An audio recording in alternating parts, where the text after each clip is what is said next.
When the remake of Ranma 1/2 was initially announced, I really didn't have any strong feelings towards it. Partly because I don't have any prior attachment to the franchise. I've never seen the original show from 1989. I've never read the source material. I guess I just didn't expect it to mean that much to a lot of people, unless you were already a fan of the original. And ultimately that was an incorrect assumption, because this became one of the more talked about and more popular shows from this season. It even received a same-day sub and dub release on Netflix, so it was very accessible. And it also had the backing of MAPPA, which, generally when MAPPA does something, people pay attention to it. So because of that, I felt like I had to actually sit down and watch it, and lo and behold, I enjoyed it for the most part. There is a inherent charm to this story in terms of its style, in terms of its animation and character designs, in terms of just the good-feeling, playful nature that it has, that I think allows it to appeal to a lot of different people, and certainly allows it to appeal across different decades. Notably, despite this being a remake, it doesn't try to modernize it in any way. It's still notably set in the 1980s. So it's not like the characters are going to be running around with smartphones and that's going to be a major part of the story like a lot of other remakes try to make happen. So I think in that sense, and again, this is going off someone who hasn't seen the original, so I'm not trying to be an expert in that regard, but I imagine it is still capturing a lot of the feelings and a lot of the vibes that made people like the original one when it came out all those years ago. I guess what I'm trying to say is that it is still attempting to capture a sense of nostalgia because it's not trying to be super modernized. If you look at the character designs, they're very much so the type of character design you would expect out of something from the 1980s. It really feels like a show that's trying to put you in that time frame, something that's trying to pay respect to that original anime and that original source material, while still in a lot of ways making it feel fresh, because it does have, of course, very solid animation. It doesn't feel dated, but it also doesn't feel like it's trying too hard to be modern. It feels like it's achieving a strong balance between the two. Something that makes it feel nostalgic, feel like it is honoring what came before, while still putting a nice coat of paint on it, if that makes sense. And I think a lot of the inherent charm of this series comes from the main two leads. Or I guess you could argue three leads, because you have the two Ranmas and Akane. So those characters, whether you want to consider Ranma two characters or just one, they are a lot of fun. And I do think that Akane and Ranma's relationship genuinely does evolve well over the course of the 12 episodes we currently have. Even though they are effectively forced into this arranged marriage, their feelings don't feel forced. They feel like they are genuinely developing at an appropriate pace. And it is cute. It's a fun dynamic to watch unfold. Unfortunately, because that is the main dynamic in the series, a lot of what the show does over the course of its 12 episodes is try to introduce characters who will try to break the characters up in one way or another. And I could see that getting old for a lot of people. The show in general is one that I think if you aren't going to like it, you'll be able to tell pretty quickly. If the type of comedy isn't for you, if the type of world it's taking place in isn't for you, because this is an inherently kind of silly world. This is a world where you have characters who turn into pigs, characters who turn into pandas, and on top of that, the person who turns into a panda 90% of the time shows up as the panda, implying that this person prefers being a panda despite all the shortcomings that come with it, that the show goes out of its way to show. Oh yeah, a panda can't talk. That's not useful if you need to talk to someone or answer a phone or something. So it's a world you just kind of have to go with. If you're going to take it super seriously, you're probably not going to enjoy it. If in a world where this stuff is happening, a person who would turn into a panda if they get cold water splashed on them would never want to be that panda. You would never expect them to commonly show up as a panda. And yet that character always shows up as a panda because it's more amusing, it's more comedic if that character shows up as a panda. And they have to, write what they're saying on a sign, or other characters have to react to a giant panda walking around, right? It's there for comedic purposes. It's not something that makes sense. If you try and take the show too seriously, you're not going to have a great time. This is an over-the-top, hyper-eccentric type of world. And there's absolutely nothing wrong with that. You just need to know what you're getting into. Because if you try and dissect it and try to make sense of a lot of things that happen, aside from just it happening because it's fun and amusing, you're going to have problems with it. I think you'll generally be able to determine if you like the type of show that this is after watching the first 3 episodes. I think that is a nice primer for what the rest of the show is generally going to feel like. That's not to say that everything that comes after those first 3 episodes is perfect or anything, because one of my main concerns with the show is that it seemingly is falling into a sort of comfortable rhythm that I fear may get too repetitive, and maybe already has gotten a little too repetitive, if it just keeps doing it again and again and again. That rhythm effectively involves them introducing a new character, often one who is either interested in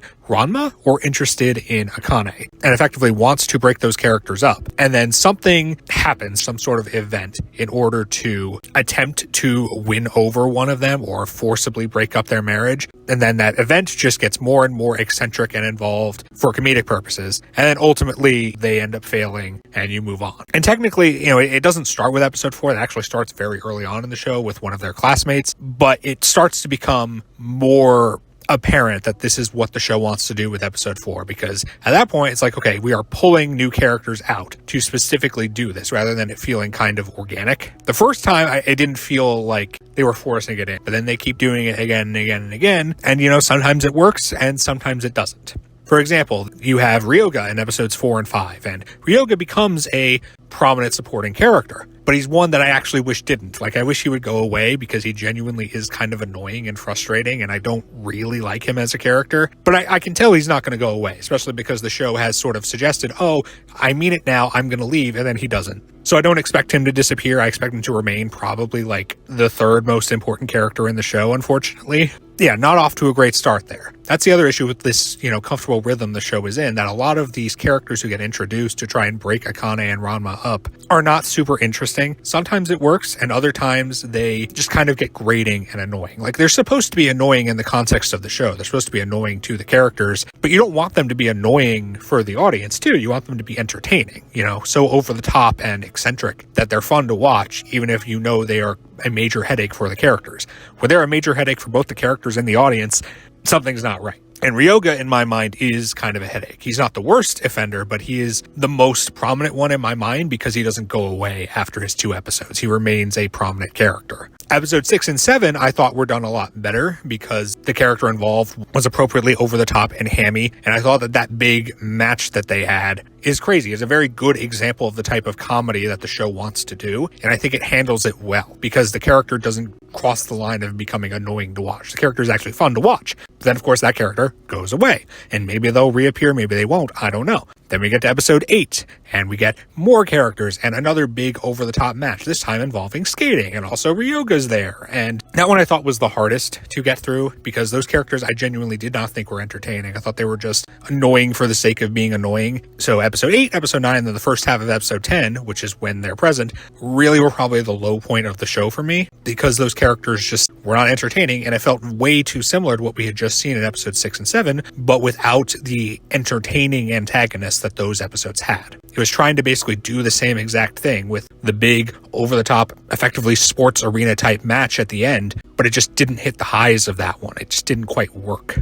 It was not only repeating most of the same things that had happened in the arc that preceded it, but it was doing them in an inferior way. And then for the last 2.5 episodes, the end of episode 10 and then 11 and 12, we have Shampoo. And Shampoo is, again, a character that very clearly is going to recur and be a supporting character just like Ryoga. But Shampoo is a bit of a difficult character to get a read on because she doesn't talk that much. But at least there is an interesting angle with her because she hates one version of Ranma but loves the other version. Like, that's at least different. It's at least enough to make it stand out, even if I don't particularly care for the direction that her arc goes towards the end. So amongst the 4 of them, I do think that episode 6 and 7 were easily the best. And I think the Shampoo one was at least a little bit different. But I do think that the show does get weaker during episodes 4 and 5, and then again in 8, 9, and the first half of 10. The reason why I'm going into this detail, episode per episode, is because it does very clearly show that this is what the show largely wants to do. The fact that the Shampoo arc is at least a little bit different gives me some hope that season 2, which is already confirmed, will hopefully continue to have arcs that are at least, tweaking the formula, doing some changes. I do kind of worry that the show is going to kind of be chasing that high that it had in episode 6 and 7 and maybe not quite matching up to it.